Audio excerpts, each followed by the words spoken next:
Hello and welcome to the Planet Premier League podcast. I'm Jules Breach. I'm in this week for Mark Chapman, who's away, but it's good to be back. And although it's an October international break, there's still loads to talk about.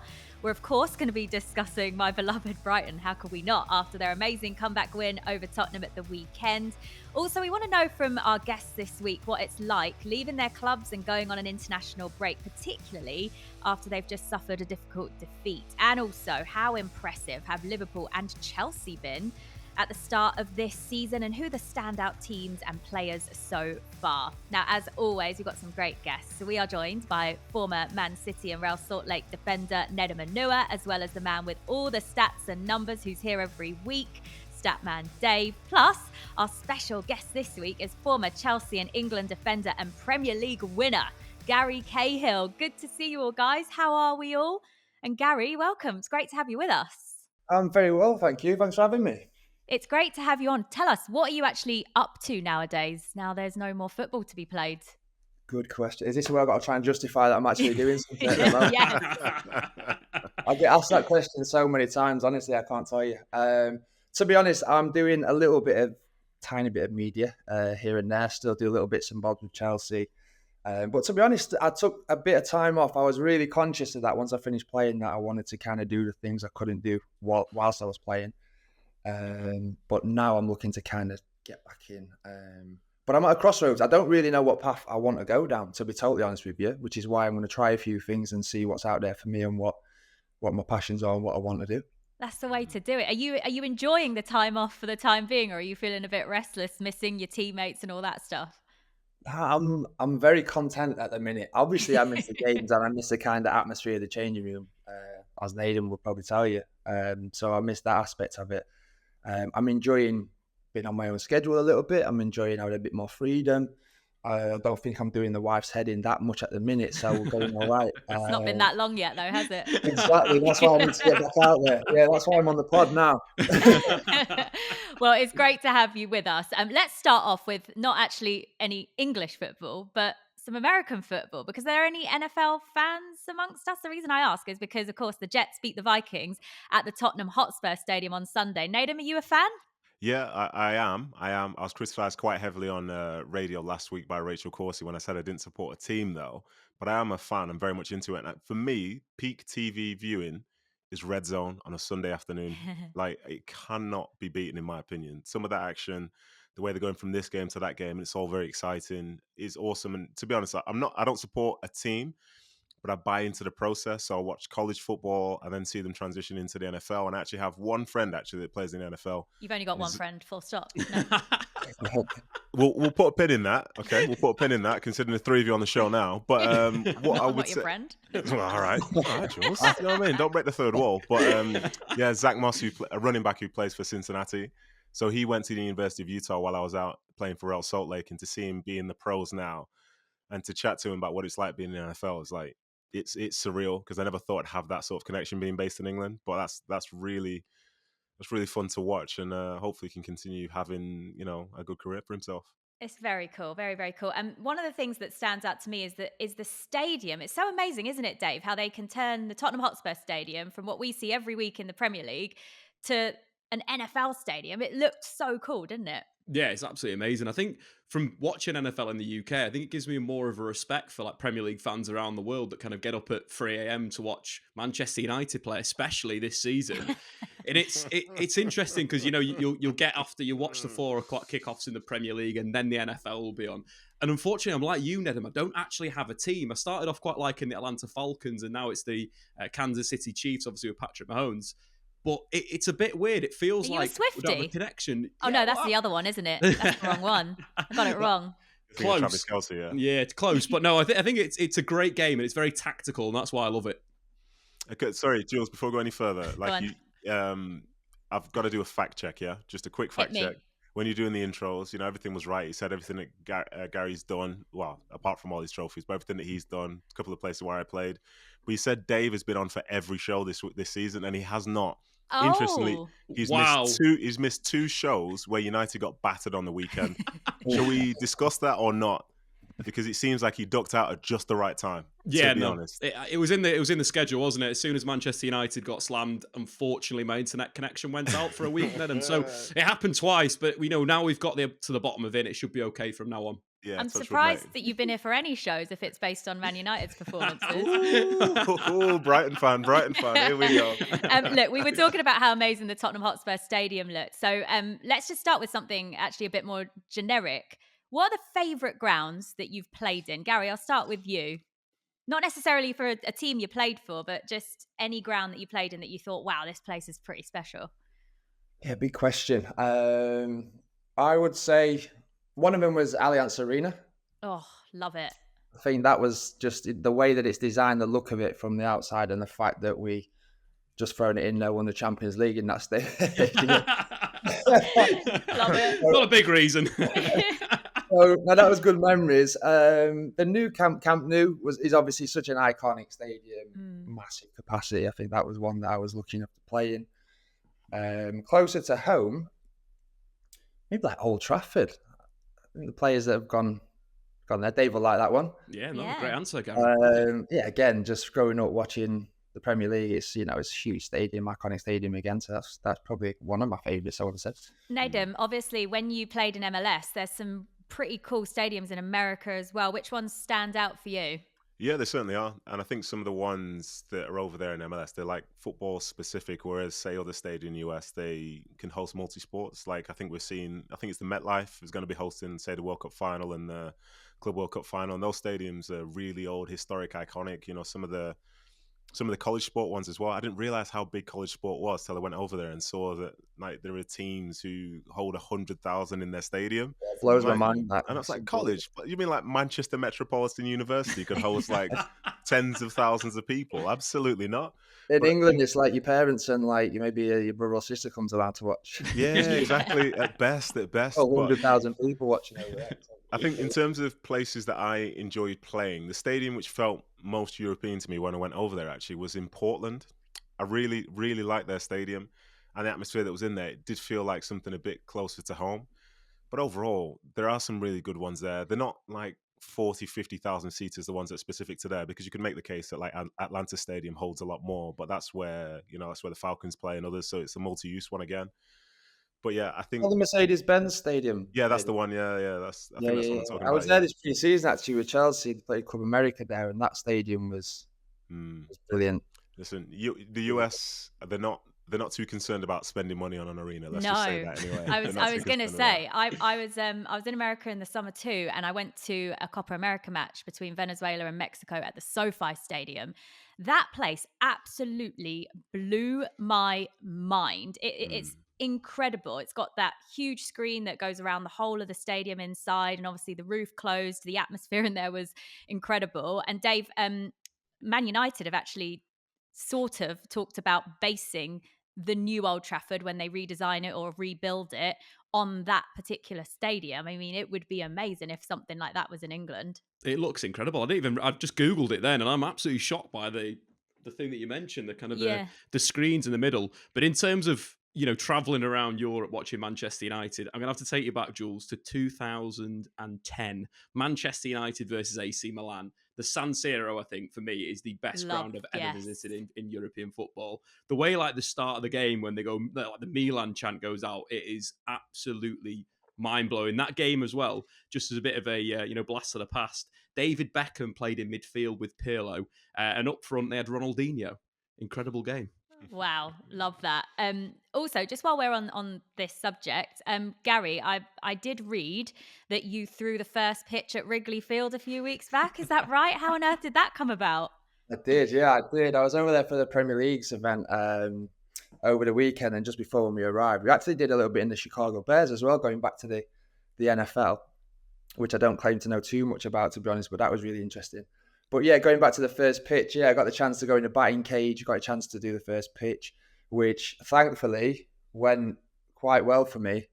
I was told for an hour, if you don't make it, apparently you get booed off. So I was like, right, there's only one way, you just got to go for it. Like I was playing with my son in the garden, and I just slung it as hard as I could and see what happened. So that went well. I was with Tim Howard over there, and he did it as well. And I could tell he was feeling the pressure before, obviously being an American, and you get a bit of stick from his mates. And in the practice, he was going safety, and you just like loop him over. And I was saying to him, mate, you've got to put a bit more into it. So anyway, he steps up, he looped one over, and it bounced just before, and he got booed off. So he was not happy. No. He was not happy with that at all. But Brilliant. yeah, it was good, great experience. Good stuff. Right, just a reminder for everyone listening that if you want to get in contact with us, you can do it on WhatsApp. You can send us a message or a voice note on +44 330 678 1078. More details can be found on the website. If you prefer email, then it's planetpremierleague@bbc.co.uk. Right, let's talk a bit about football now. And heading into an international break, just reflecting on some of the results from last weekend. We can only start in one place, guys. Brighton 3, Spurs 2. What a game. What a comeback. Instead of actually talking about the game, which I'd much prefer to do, we actually kind of want to get your insights as former players about the reaction from the Tottenham manager Ange Postecoglou, and actually what it's like for you as players when maybe you're in games where you're ahead and then there's just such a turnaround in the match, you end up either drawing it or losing it, and then there's a reaction like that from your manager. Gary, did anything stand out from your memory of any matches that were similar to this one for you? No, I mean, I've been involved in games, obviously, where I've been behind, come back and won, and likewise the other way around. Yeah, and you're devastated to lose any game. I think in that sort of manner, it hurts even more. You go 2-0 up, and you feel like you're cruising, don't you? And then to come off at the end of the game with the 0 points, kind of scratching your head, wondering why that's happened and how that's happened. Probably a lot of reflection, a lot of analysis after. But yeah, the way that obviously I watched that, I actually came in. I was out somewhere. I came in. I flicked the TV on. The Tottenham was 2-0 up, and even I thought, comfortable game for them. I watched all the second half, and yeah, just kind of crumbled. They were shell shocked, and I thought Brighton was excellent. I like watching Brighton play. They are exciting to watch. Good fun. It can be you a don't bit need chaotic. You don't need to say that because Jules is on the pod. You don't need to say that, guys. It can be a bit chaotic at times. For example, first half against Chelsea the week before, but they are an exciting team to watch and loads of really talented players. But do you think, Nedum, just going back to what Gary was saying, Tottenham were cruising at halftime, 2-0 up, you come out for the second half. Is there sometimes a complacency when you're 2-0 up and the game's been going so much in your favour that you can sometimes come out? Do you think that's what happened to Spurs, or how do you explain it? Do you know, that's a good question because there's no simple answer to it. Like, there's so much nuance to the way that football works. And say going out into the second half, if you're ever leading at halftime away from home and the home team hasn't done that well, there's always going to be a response. And then if they get a bit of hope, all of a sudden it can feel like things are turning against you. And the complacency side of things, I think there's something within human nature where if you have a lead, it becomes that bit easier to take a step back at times. I think some of the best teams are the ones who can continue to be on the front foot regardless. But for Spurs and lots of others, you kind of see it. And then obviously it comes from the first goal, I believe, comes from a mistake. And it starts to affect everything in a different way because now everyone in that stadium's cheering on a Brighton side that have all the belief in the world that something can happen. I'm sure you yourself, you were thinking, well, this is going to be here for us. But if Spurs played in a style and they had the sort of players who can not just win games, but like break the spirit of the opposition and the crowd, then it's different. Like, some teams can make games really boring. I don't think Spurs can do that. And at times that's good. Other times that's probably going to be one of the reasons why they're affected. And again, to talk about, say, complacency or not, because I wouldn't necessarily level that accusation against anybody who I don't know really well from a playing standpoint. But all of a sudden, if one person doesn't go to press, the next person can't go to press. So the next person can't either. And before you know it, you're all on the back foot. So it's just a reminder that even though, it's this team side of things, one person taking a step back means that pretty much all of the time, everyone else does as well. And I think the way that it started for them kind of set the tone because it was always going to be a dangerous first 15 minutes, second half anyway. And then I'm sure Gaz has been in the same position, but there are some games you play where you walk off and you've lost and you've no idea what's happened. And it's almost, I'd imagine, similar to like a boxer when they're just constantly getting the bell rung with just jabs and jabs and jabs and jabs. Like, you're there, but then you're not really there. And it's tough, it's frustrating. And it's a big...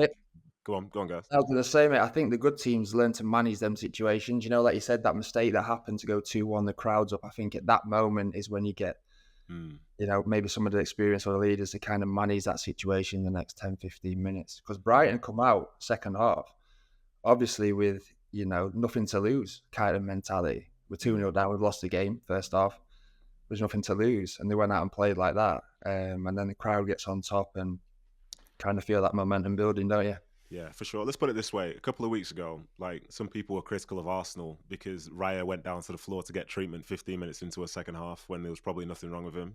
If Vicario would have done the same thing for Spurs, maybe they could have won the game. Maybe they could have just managed that moment and sort of made the crowd become less positive and more so frustrated because the other team's dictating the tempo of the match, and make Brighton try and do something which they didn't want to do, which is almost trying to find the tempo of the game again. But as Gaz said, like, for me, the better teams and better players manage tough situations in different ways, whereas other teams, I think Postecoglou is right to say that's probably the worst he's had from his team so far, because Spurs, for a team that wants to be in the Champions League, Brighton are a good side, but any team that has a 2-goal lead in the Premier League at half-time, if you're worth anything, you finish and get something from that game. Worst case scenario, draw, and then the more likely case should be a win. Do you know what I noticed in the game, which was so random, really, how I noticed it? That Mickey van der Ven at the back, who I'm a massive fan of, and I think he's top draw. The amount of times he passed back to the goalkeeper in the second half, and I was thinking, like, watching, like, I don't normally notice something like that. It don't happen so many times, and I was thinking, it's either kind of a negative mindset of I'll just play back and play safe, or he's looking up and there's just no options for him. You know, that kind of thing. And that was just one of the things that I noticed. And again, it got to be credit to Brighton for that, you know, putting that kind of seed of doubt in their heads, and they're going back. Next minute is at the goalkeeper, who's passed it back must have been 10 times. There's all that as well. Yeah, it's a great spot, to be fair, because as you know yourself, like, the easy decision sometimes is to just go back. You know, sometimes the right decision and the one that will help your team out is to try and play forward. Even if it was a case of saying to Solanke, go and chase this one down the channel, at least you'll find territory. Whereas that one back to the goalkeeper, it's a stat, as I'm sure Statman will acknowledge. It's a pass completed. But now that Vicario's got the ball, where's it go next? Well, in a second, it's going to go back to Brighton. And before you know it, the next attack starts, doesn't it? So just look. I'm sure I've been guilty of that in the past, to be fair. So yeah, same. Listen, I spent 15 years doing it. Don't worry about that. Just looking at those numbers, Gary, to confirm what you're saying. In the first half, Mickey van der Ven played 12 passes backwards, all completed. In the second half, it was 20. So nearly double the amount of passes. But just on Tottenham, it was the 10th time in the Premier League that they've lost from a 2-goal lead. The first club in history of the competition to hit double figures with that statistic. And that's 3 times more than any other club in the competition's history. Yeah, not something they want tagged on to them, is it? So then what next then? How do you bounce back from a defeat like that? Particularly when it's not very helpful when you're heading into an international break, Gary, because I'm sure you've had this in your time where you're then going away with England, but maybe you've lost with Chelsea the weekend before. And how does that affect you as a team when you then come back together?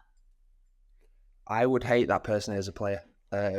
The minute I've lost a game or not played particularly well, I want to go back out there the next day and try and put it right. So I think for the Tottenham players, that will be really frustrating. You want to go back out and right the wrong, don't you? So going into an international break is probably, well, in my mindset when I was playing, wouldn't have been ideal. You know, it's nice to skip off to international duty off the back of 3 points and happy days. But in answer to the second part of your question, I think it'll obviously not be forgotten, but it's a kind of break, isn't it? Everyone's kind of concentrating on the country and the international side of things, and then when they go back, I'm sure they'll get a little reminder in terms of that training week. But it's time to just kick on again after that. You can't change what's in the past, can you? But yeah, as a player, it'd be frustrating for me to leave on that note, and you'd have to wait a couple of weeks to put it right. Yeah, I guess in a way, it gives you something else to focus on. Could that be one of the positives? Or not? Would you always just rather get straight back out there with your teammates and put all those wrongs right? Yeah, I'm just speaking from my point of view. I think sometimes, depending on certain situations, if things are not going well at club level, you know, that might be not just one result. It might be a couple of weeks. It's a little bit sticky and not going very well. Maybe it is a bit of a reset where you can go away. You can kind of, you know, flick your mind onto something else, have a different focus for that little period, and then come back a little bit more fresher in your head. So maybe it is a good thing. But yeah, I was just speaking from my personal opinion. I think when you get a bad result or don't play particularly well, you always want to go out and try and put it right. In general, Gary, did you enjoy international breaks? Did you enjoy meeting up with your England teammates and going on those trips? Yeah, I did enjoy it. Yeah, I loved it. First of all, you represent your country, so there's nothing better in terms of the football side of things. But obviously, to go and meet up with friends that are at different clubs that you don't see very often. There's a lot of us that came through the system, similar ages and stuff. So yeah, I did. I really enjoyed going away. A reminder, you can contact us on WhatsApp, send us a message or voice note on +44 330 678 1078. More details can be found on the website, and you can also email any of your thoughts and questions to planetpremierleague@bbc.co.uk. Dave, we've had a question in for you, despite the fact, as Nedum pointed out, you've not been here every week, but people are actually asking you questions. This is terrible, this. The questions are coming in, Jules, because I'm here week in, week out when Manchester United play half well. You'll take a goalless draw at Villa Park. Okay. This question is coming. It's a good one, actually. It says, Paul Scholes recently said that Erling Haaland is the most ruthless striker in Premier League history, which is obviously difficult to disagree with at the moment, with 101 goals in 108 games. But it did get us thinking, didn't it? Based on stats, who actually is the most efficient striker in Premier League history? Is it Erling Haaland? So I've got the spreadsheets out, Jules. We've done a lot of analysis. We've looked at a lot of different categories. And Erling Haaland comes out on top in basically every single category. What do you want from efficiency? You want, a low minutes to goal ratio. You want goals per game. You want them to convert their chances. Haaland does everything. He scored a goal in the Premier League every 82 minutes in the competition. Aguero is second in that list with 107 minutes. So it's such a jump from first to second. You're looking at goals per game. Haaland's 1 goal per game, which is ridiculous. The next best striker, 0.67. So he's 33% better than any other player. And if you're looking at the expected goals era, that's kind of the segment of data I was looking at. Haaland converts 28% of his chances, which is the best of any player. Question for Gary and for Nedum: who is number 2 on that chance conversion list? So which player is second to Haaland in terms of the number of chance conversion, so goals divided by shots? Is this solely Premier League and just Premier League minimum amount of goals? Premier League minimum 50 goals, and then it was from around 2016-17 was the segment of data I was looking at. From then, yeah. Right? So they didn't start then, or what are you saying? So they were playing in the Premier League before then. You can't get all this information, Nedum. Answer the question. All right, Jules. I'm going to go for Harry Kane. I was going to say that. So Harry Kane, it hasn't got the best conversion rate, but when you look at goals minus expected goals to the quality of his finishing, he is the most overperforming striker, but just on chance conversion. Have a think about players that are just ruthless. Gary, any guesses? Lies. You're not going to say Frank Lampard or something like that, yeah? It's a striker. I'll give you that clue. A striker. Okay. Can I have a go? Go on, Jules. Aguero? So Aguero is not the one, Jules. Rude, Van Nistelrooy, something like that. No, you got to think about a bit closer to the current period. It's not that guy having a party, is it? It's not Jamie Vardy. It is Jamie Vardy. That's a great shout. 25% chance conversion, second only to Haaland in Premier League history. Can I just say, by the way, from my perspective, from my perspective, like, Jamie Vardy is such an anomaly that he deserves so much credit, because in 2014, literally 10 years ago, he was promoted from the Championship with my team QPR. Like, he was at Leicester and we came up with QPR. And when you look at Jamie Vardy being in the 100-goal club, look at the way he's come through all the leagues, there's no reason for him to have been that good. There was a time where if he's not at Leicester, maybe he never plays in the Premier League, but instead the impact that he's had and the way that he's played and his longevity overall, like, he's not played in the Premier League his whole career. Not at all, not even close. But we speak about him as if he has. Nedum, has he always been the same type of person, though, in the sense of, having a can of Red Bull before he goes out onto the pitch? It's mind-blowing when you consider how much focus is on health and nutrition, and you've got Jamie Vardy, who's still doing it at the top level, but has a Red Bull before a game. This is why I made sure to say he's the exception, because you can't follow that same path. I think maybe as the years have gone by, it's gone from probably full sugar to sugar-free Red Bull, but essentially the man remains the same. Like, he's invested more in his health and all that stuff towards the back end of his career. But yeah, he's the only player who I could play against, and he might tackle me more than I tackle him. He's a very, very unique player, but credit to him, he's done so well. I was just going to say, Jules, I can speak from experience. It's not just match days that he has Red Bulls. Once he got an international, I think it was it's quite regular. Yeah. Instead of having a coffee or a cup of tea, it's a Red Bull, I think. But echo what Nedum said. It's what a career he's had, and he's definitely taking care of himself very well now. I read recently actually about obviously all the recovery stuff that he does at home, etc. And I saw that towards the end of the England career, we finished internationally pretty similar times, really. And I could see that with him then, kind of one eye on his diet, his training, his recovery, and he's getting the rewards for that now. So, Gary, did you just miss Erling Haaland in the Premier League? Did you just finish when he came in, or did you have any games against him? No, thankfully missed him when it I would have liked a little tussle with him maybe, but no, I missed him, yeah. Okay, right. Well, let's talk about what we've seen so far this season, because we're at the second international break now. It's already flying by, isn't it? Let's start off with Liverpool, probably the team that I reckon has surprised a few people of how well they've started under Arne Slot. So, Nedum, would you consider them genuine title contenders from what you've seen so far?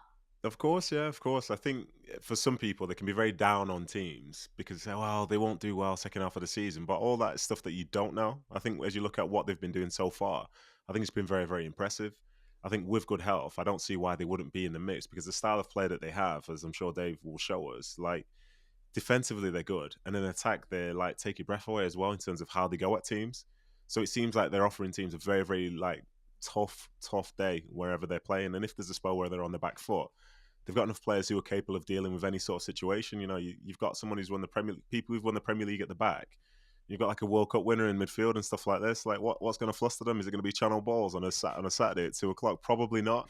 So I'm very much a believer in them, and I know people say, well, they're going to be tested in these next few weeks because they've got some of these tougher games. But what I would say is last year, I think it was Arsenal that would have won that top 3 head-to-head mini-league type thing, but it was Man City that won the league. So some of these bigger games, we try and put a significant amount of weight on them in the early part of the season, but realistically, a lot of success comes from beating everybody else, and right now Liverpool are doing exactly that. It's the fact that these the position tougher... well, Jules. Sorry to interrupt you. I think the position really nice as well. I think a lot of people talking about Man City and Arsenal last year, etc. And so they're just slipping under that little bit of the radar there. So I think they're probably in a nice position with that.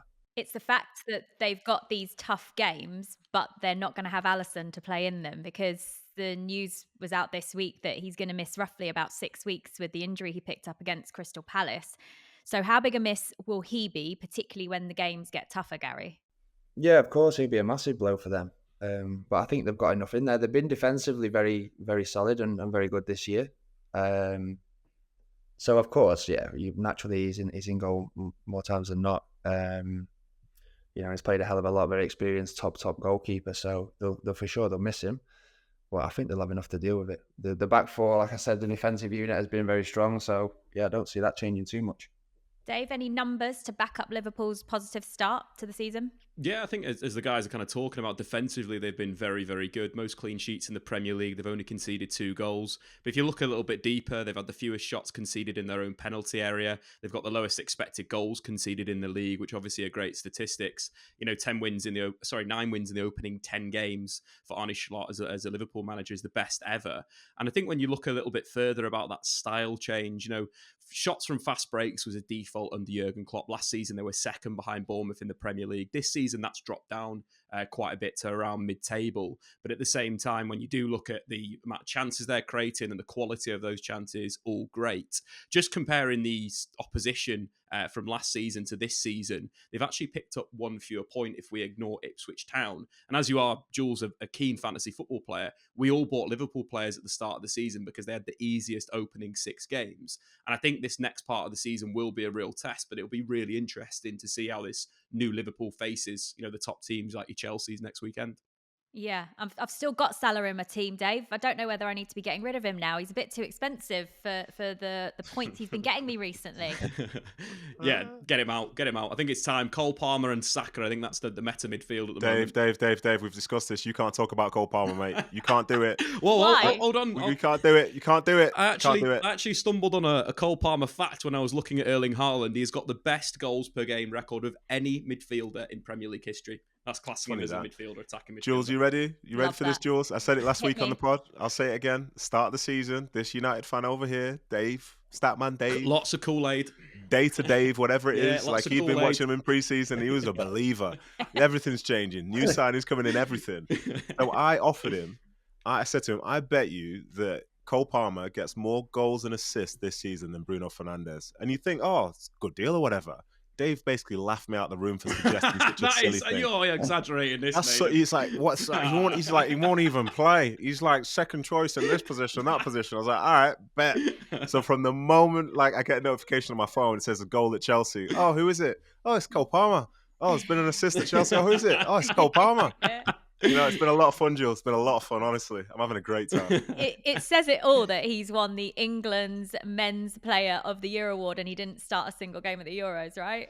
He's no Fernandes though, is he? That's the thing. We're going to come on to Chelsea and talk a bit more about Cole Palmer and the club in a moment. But just while we're on Liverpool, I just wanted to talk about the fact that Jurgen Klopp's got a job again. This is exciting news. I don't know if anyone expected him to be back in work this quickly because he certainly made it quite clear that he wanted a rest and, he wanted to take some time out. But it was announced this week that he's been appointed global head of soccer at Red Bull, which means he's responsible for overseeing RB Leipzig, Red Bull Salzburg, New York Red Bulls, and also 2 clubs in Brazil. And I'm sure I heard that it was something to do with Leeds as well.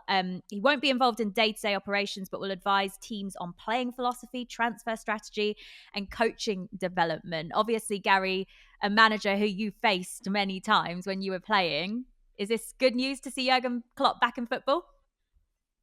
Yeah, I mean, I saw today on the radio, actually, he was saying there's some criticism about him getting back in, and obviously the Dortmund fans or something was not happy about it, and his legacy there and all the rest of it. And I was thinking, it sounds like a little cushy job, that, to be honest. It sounds all right to me that he doesn't want the full-on commitment of going back in on a day-to-day. I'm sure. Hey, Gary, you were saying you needed to figure out what you wanted to do. This sounds like up your street then, eh? Exactly. Does he need a PA or I'll get involved, making a few cups of teas and stuff. But going back to him as a personality, he was always someone when I played against him that I felt that I'd love to play for him. Do you know, one of them? He kind of brings that kind of vibe to me. I think if you're his man and you're in the team and you're doing well, I think he'd be awesome to play for. But yeah, back in football in some capacity, I'm sure we'll see him, where everyone's used to seeing him in the dugout in the near future, but clearly he's not ready for that just yet. Yeah, is this a role you expected, Nedum? Something like this for Jurgen Klopp, or has this surprised you a bit? Surprised me a bit, but fair play to him because he's in demand. I think for the role to become available and to sort of talk about this a little bit, it's amazing in the last 5-10 years how many new jobs and roles have just become available to players or former managers and stuff. I'd love to be the chief executive of making sure that we're doing a podcast once a week for Man City or something.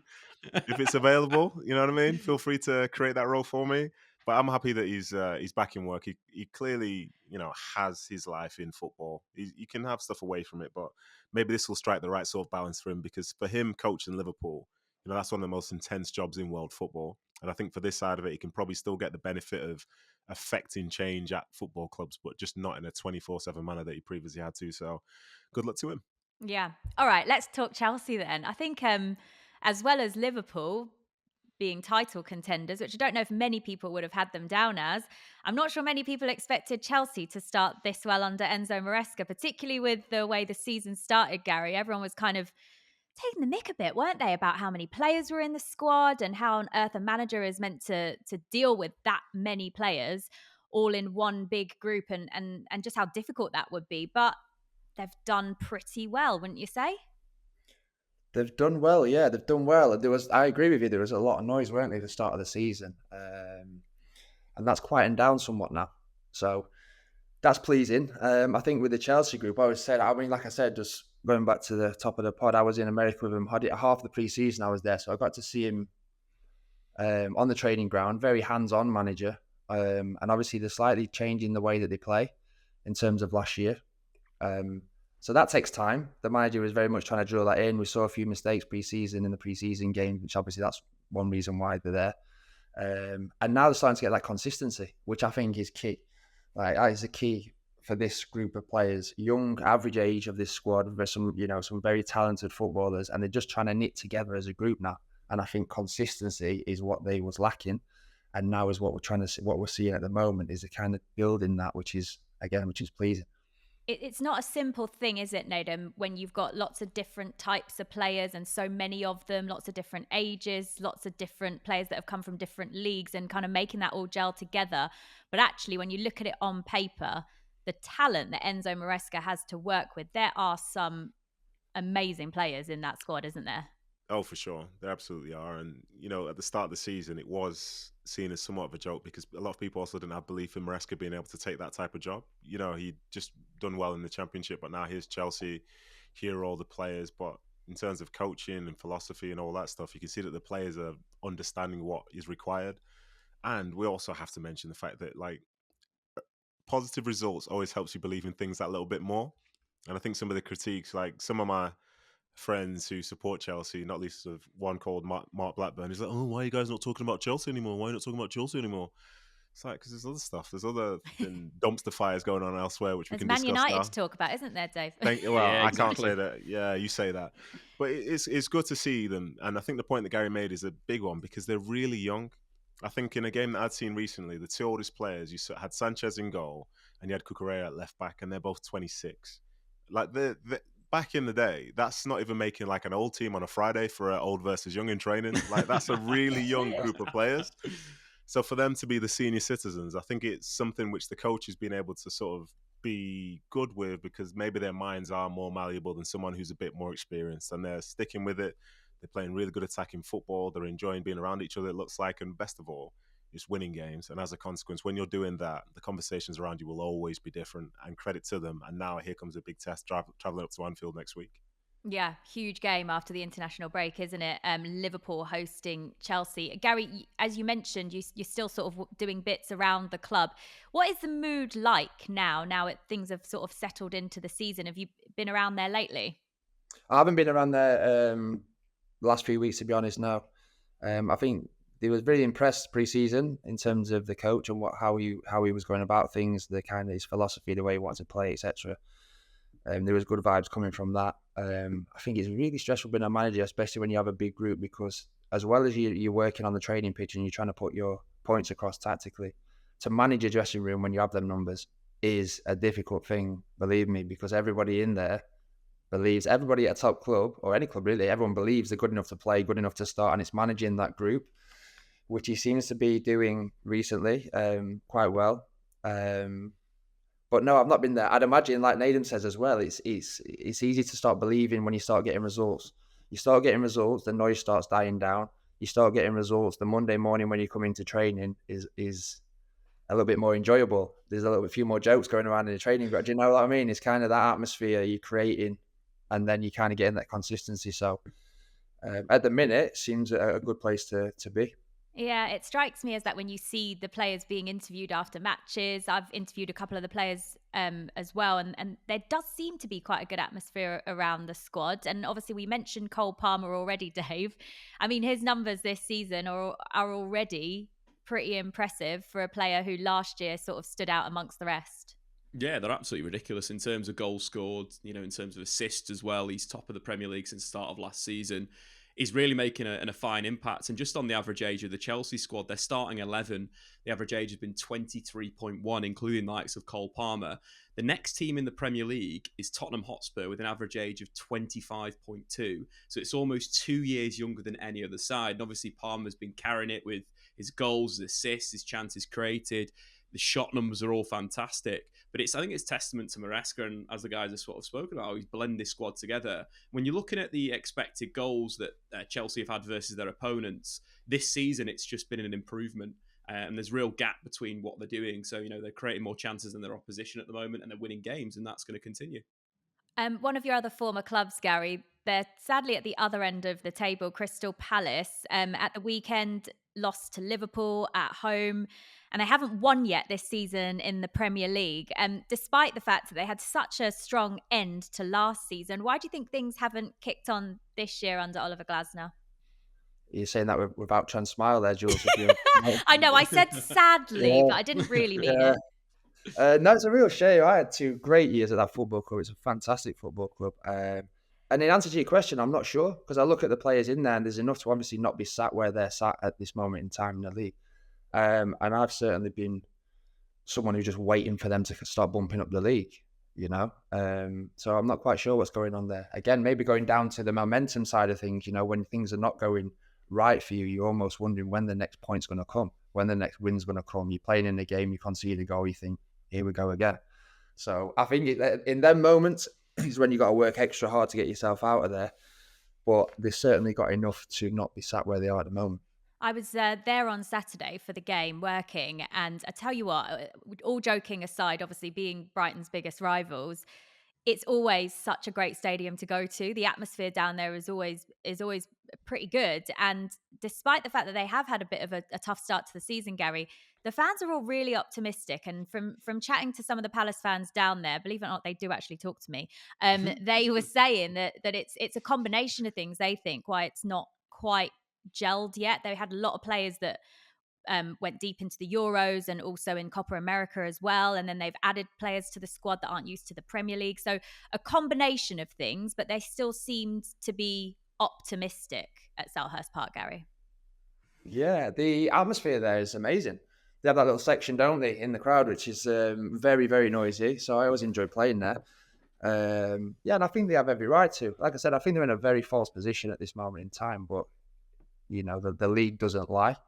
So you have to obviously work double hard to get out of that situation that you're in. But in terms of individual players, they have enough to not obviously be there. I mean, the result against Everton will have been disappointing for them. But yeah, I'm actually seeing Joel Ward tonight, so I'll get in his ear and see what he's got to say. Oh, I love it. Gary, thank you so much for joining us. It's been great to have you on as a special guest. And for a first ever podcast, you're a natural. Yeah, thank you. Great to have you with us, and enjoy that beer or whatever it is that you're doing with Joel Ward a little bit later. Make sure you give us the goss. And Nedum, Dave, good to see you both as always. That is all we've got time for. As always, we will be back next week. It will be Chappers here with you for that one. And a reminder, you can listen to this podcast on BBC Sounds as well as on your favourite podcast provider. So please subscribe and download and send us your thoughts and questions in as well. Until next time, though, from all of us, this has been an IMG production for BBC Sounds. Bye-bye.